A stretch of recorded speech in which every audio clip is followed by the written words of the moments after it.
सुमनसवन्दित सुन्दरि माधवि चन्द्र सहोदरि हेममयि मुनिगणवन्दित मोक्षप्रदायिनि मञ्जुळभाषिणि वेदनुते पङ्कजवाहिनि देवसुपूजित सद्गुणवर्षिणि शान्तियुते जय जय हे मधुसूदनकामिनि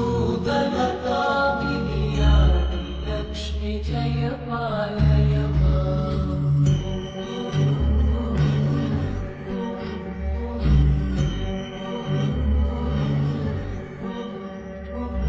ऐकलिकल्मषनाशिनि कामिनि वैदिकरूपिणि वेदमयि क्षीरसमुद्भव मङ्गलरूपिणि मन्त्रनि